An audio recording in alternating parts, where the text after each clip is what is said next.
All right, good start to the week. I think guys understand the magnitude of this game, understand we made a lot of mistakes last week, a lot of things that we need to improve on.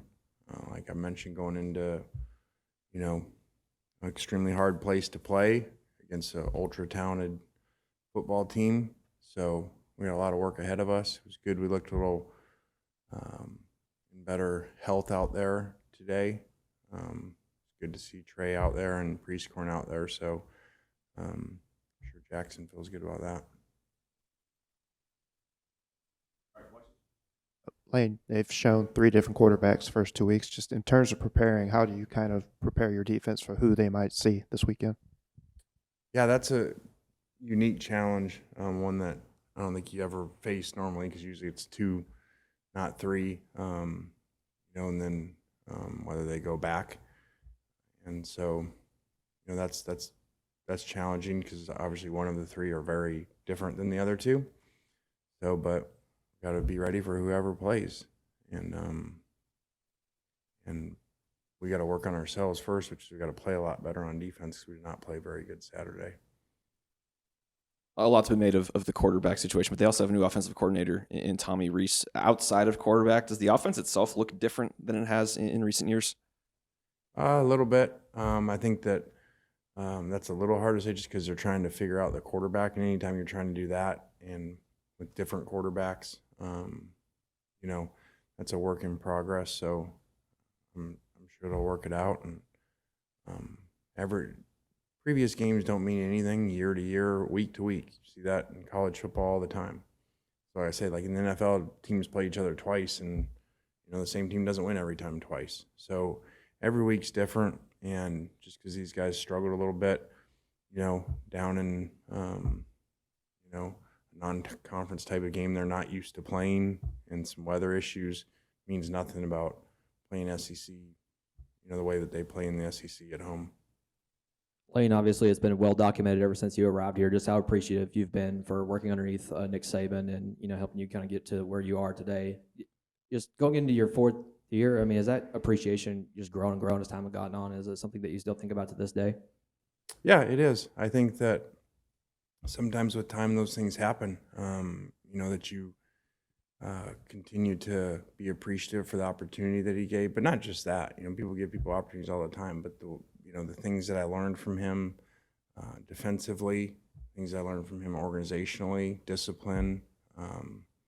So I'm extremely grateful to him, and he really helped me at a really challenging time in my life. Like they kind of say sometimes, I guess, you don't really figure out yourself sometimes until you're kind of torn down and have to rebuild yourself. And I'm grateful for him being part of that process. All the former, I guess, Saban assistants, kind of have their own way of approaching this game. What's yours? How do you approach this one when it comes up? I don't think about it that way. I mean, these things always, it seems like whoever leaves him ends up taking some coaches at some point. So there's always kind of intertwined things, and people still communicate within the office and both places. So I don't really overthink that because, I don't make the plays. We got a lot of coaches and players that do that. So I don't really put anything extra into that. We just got to prepare for an opponent that's got great players. And I mean, I was thinking this morning, probably Perkins, probably our only player on our roster they wanted. So, if you look at it that way, they basically had 85 draft picks, and then we took what they didn't want. So you gotta go there and play against that. You got to be really well prepared. You got to get some breaks. You got to really scheme things up just to have a chance. So, Lane, Saturday night, I thought we defensed the speed sweeps, the horizontal runs pretty well with our speed, but right up between tackles, how did you surmise that? Just missed opportunities or people in the wrong places? Yeah, I thought Georgia Tech did a good job. I could be wrong, but I think Georgia Tech's going to be good offensively throughout the year, which they were number one ACC coming in through 2 weeks. But they're much improved. Their coaching staff's really schematically done a good job. Took the A&M quarterback, and he seems like a brand new player, the way they have him playing. So I think they're going to move the ball on a lot of people, but we got to play better. I know you don't get into specifics with injuries, but Zamari Walton went down. When can Ole Miss fans expect him to return? Yeah, I would anticipate him being fine. Well, I think the last time that Alabama lost this early into the season was when you were there, and then when Ole Miss went to Tuscaloosa and beat them. But just having been on that team and all that, for a program of that stature, losing that early into the season, could you sense that there was a little bit more pressure on them at that point in time, just kind of feeling like their backs against the wall when they really weren't, or was that kind of irrelevant? Well, I think, you guys hear me talk about what's bad is good and what's good is bad. What you think is one thing can be the other. And sometimes that happens. Sometimes you lose early. I mean, I was thinking of going there. I think, in my 3 years there, we only lost one time at home the whole time, and that was Ole Miss. And sometimes that can kind of humble, the team, can reset things. And you see that often. People have a loss early. People start discounting them, and all of a sudden, they start playing better and they fix their issues, versus sometimes you don't play well, but you win games and, kind of, push through some things that really are issues that are going to show up later if you don't fix. Lane, Coach Saban's had to go through different coordinators quite a bit often. You've had to do that as well. How difficult is that? It's really challenging. We've had a lot of turnover here of guys, getting different jobs and having to reset structure-wise, offense and defense and position. So he's done it better than anybody over time, and really, again, speaks to why he's the best coach in the history of college football and maybe all of sports. To be in the time of scholarship limitations, which the old coaches didn't deal with. I mean, I just told you he's got 85 players we couldn't get. What if he had 150, so like they used to. So, and then the staff's now moved so much, so he's been able to work through that, and like no one ever has. And so that's why he's the best. It's really amazing what he does. Lane, what did you see on film that led you to make the comment last night about Coach Robinson coaching their defense? That was, again, I was asked the question what it was like going against Steele's defense, so I wasn't really trying to start this big thing. We saw things on TV copy just where it was different, of first off of what the play looked like, the calls and stuff, and then so we looked into that further, and then, I mean, it ain't no secret. We kind of, people in these buildings know each other, so obviously got some information that way too. So, it just is what it is, kind of like the quarterbacks. You got to prepare for a different quarterback, prepare for a different play caller. So we got a game film of that. I'm not sure whatever transpired after Texas, but we're going to have our hands full no matter what. If Milroe's the starter, what challenge does he present with his feet? Well, I think you're good at asking those questions you know the answer to.